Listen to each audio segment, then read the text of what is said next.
Thank you for inviting me here. I'm glad to be here today. Let's see. Just going to.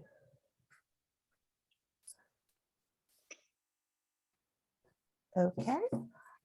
So my work is much more about practice. So it really does sort of remind me of what Bill said, that we really need to be working. And so let's see. Oh, there. So this is Newtown Creek. It's a waterway, 3.8 miles, separating Brooklyn, Queens, and New York City. And in 2010, it was designated a federal Superfund site. It's one of the most contaminated waterways in the country. And it's not in our backyard, it is our backyard. So in addition to one of the largest oil spills on land, there's also the issues of combined sewer overflow, which is estimated to be 1.2 billion gallons per year of combined sewer overflows into the creek that goes into, so this is Newtown Creek. And you can see here, this is the creek with all the industry. And then this is, this is the East River, that's Manhattan, this is Brooklyn, this is Queens. And so it really, it's something that is kind of invisible in some ways, even though it's right here and present. One of the things you'll notice is, this is a historical image, and you'll notice that there's a lot of oil tanks here, which are not necessarily here anymore. There's just a lot less. But it was one of the most industrial areas, and where chemicals and oil and were produced historically in the U.S. So I thought, this is my backyard. This is my yard, right? So I thought, what can you do with this? And I had discovered microremediation, and using the after reading Paul Stamets's book, Mycelium Running, that mushroom mycelium might be able to help remediate petroleum pollution. So I had imagined, how could this be utilized on Newtown Creek? And I'm not sure if you're familiar with fairy rings, but fairy rings are a natural phenomenon that happens with mushrooms, and they eat out the nutrients until they create this ring. And in European folklore, it was believed that these spaces were transformative spaces, that dwarfs and magicians would come and dance. So I thought, how do you use these spaces, and using this platform to create spaces where we could reimagine how we want to live. So this is a fairy ring. This is a mushroom fairy ring. And so the idea was how do we put a mushroom, oyster mushroom boom into the creek as a symbol? Obviously it's very small, and the creek is very big, and the pollution is gigantic.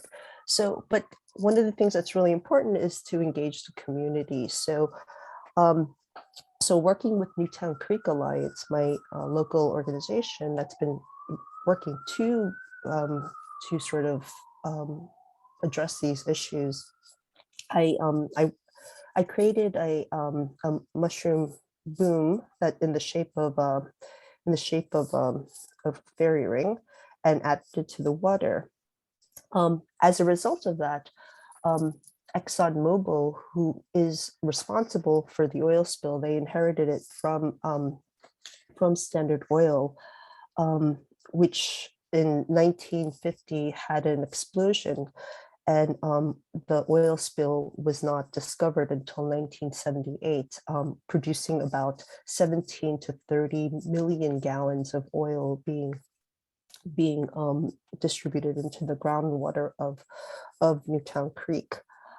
So, and one of the things that ExxonMobil is doing is their only task in Greenpoint is to clean up Newtown Creek. So As a community organization, they invited me to come and explore these issues of bioremediation with their engineers on to their protected remediation site. So the question became is how do we cooperate, right? And how do we share our goals to produce the same thing, right? That we have the common goals, how do we do this together? And I think one of the things that happens is with these large organizations and community groups is, you know, you struggle and you fight and you don't necessarily hear each other. So how do you build that? And you do it with pink mushrooms, right? So this is an example of what happens in myco and bioremediation in general is it jumpstarts life, right? So you see, you know, you see the pill bugs, you see the fungi, you see the mold growing, and it just generates life, right? So so this is my project partner, Jason Sinopoli, and so it was Jason and Mitch Waxman, who's taking the photographs, and myself, who was allowed to be on the site, and we had to do, you know, protective training and everything to be on the site.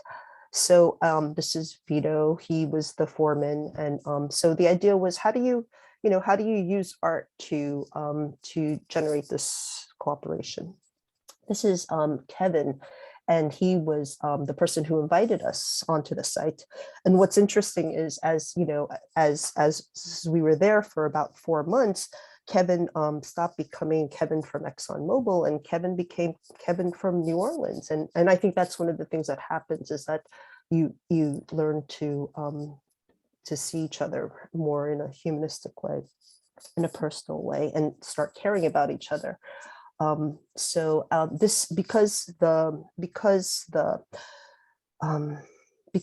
the community was not allowed on site, we would have events off site, and this was an opportunity for everyone to engage. This is a work day creating the sacks, the microremediation sacks at a community garden.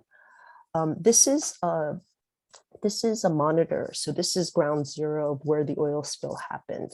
So this monitor will be the indicator of when that oil spill is cleaned. So the mushroom sacks went around these rings as sort of as hugs, as this I sort of supporting it to regenerate and to clean. Just as a note, the pollution is underground, so it's in the groundwater and it's not on the soil. So the soil, the site was never technically a remediation site as far as the art project is concerned.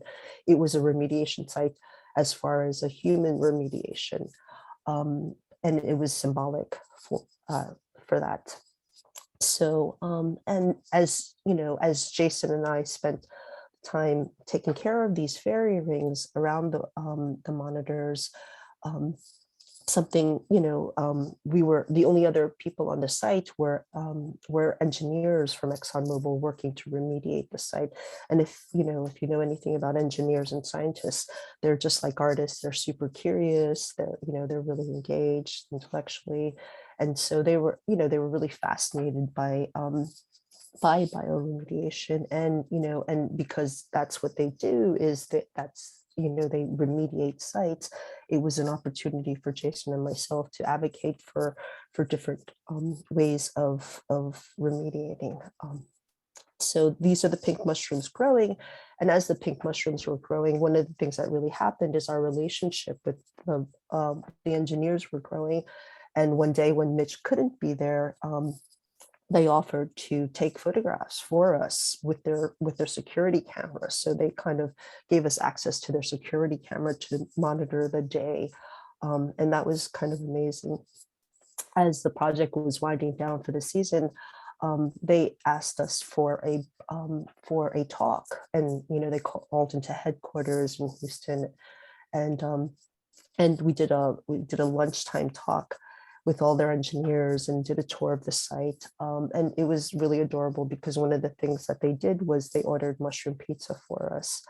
And so And as part of the project, we had left Paul Stamets's mushroom mycelium running in the break room. And what was amazing was you would sort of see, that it would go missing, and you'd say, hey, where'd it go? And then Chris would say, oh, well, Taylor took it home. And then the next day, Taylor, hey, did you bring the book back? Oh yeah, John took it. And so it was this thing where the book kept sort of being, I guess, used and read, and interest was growing. And the funny thing was, so John, I'm sorry, you're 5 minute time. Oh, okay, great. So I'm gonna anyway, so what that led into Brooklyn College inviting me to go and work there to actually test the ability of how to microremediate the site. And from there, working with a team of assistants, it was amazing. We were able to apply for a grant and to actually to bring microremediation and to Greenpoint communities or North Brooklyn communities. And it was really a question of what do you do when you have resources? So the idea was, what do you do when you have all the tools, when you have all the supplies, when you have all the community? This is Trad Cotter, who came and gave us a demonstration on how to do it on land. And so the idea was, how do you create a team of people that can disseminate this information? Because the industrial sites are Superfunds, or they're brown fields, and those are taken care of by the industry. But what about the average citizen that has a yard, has a tree pit, has a barbecue area that they like to hang out in, a community garden? And those are the areas that are not being considered. So the idea was, how do you build agency for that? So in addition to the workshops that were created, that there was posters that were made. So this is an example of an urban soil bioremediation poster, and just really basic skills on how to go about doing this.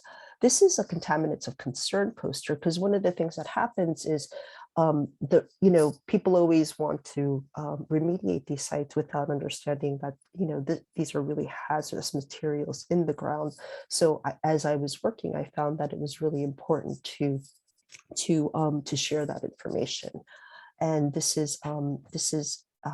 was produced with the New York Hall of Science, and the posters were distributed in their great hall. And so people could come and take the information. The contaminants were created into these like little balls that would spin and have the information for people to access. And the diorama on top had mushrooms growing on it. So that's Newtown Creek with the map over it. And underneath were mushrooms growing.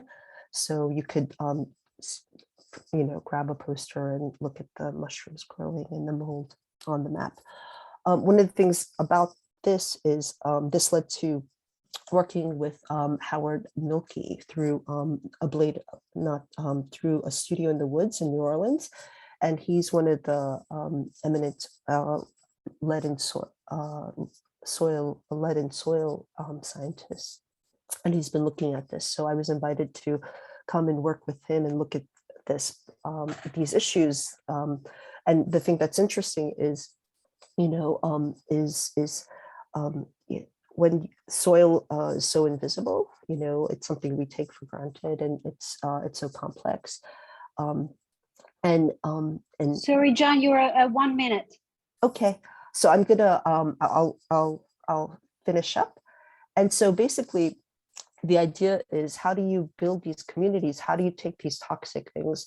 How do you protect communities with and advocate to protect our health, our environmental and human health?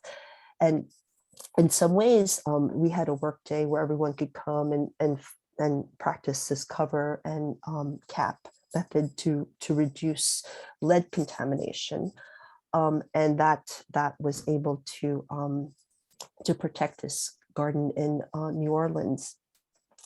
But one of the things that happens is, as an artist, it's tricky because in this case, it looks like nothing happened, right? So in some ways, I sort of wonder, as an artist, we're always trying to create these grand scale things, but at the same time, what happens when it looks like nothing, but something happened? And so that's something that happens very frequently in my work is, in some ways, if I do it correctly, it becomes normalized and it feels almost as if nothing happened. Yeah. So thank you. Yeah.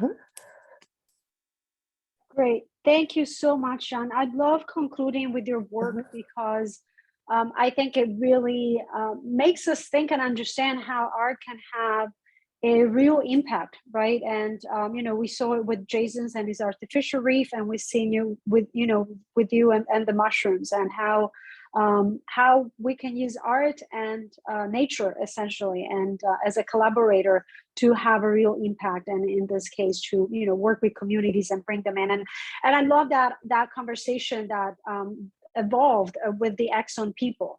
Right, because when you mention Exxon, we all I think evil, and so it's interesting to see how that dynamic changed over the course of this collaboration. So thank you so much, everyone. We're running a few minutes behind.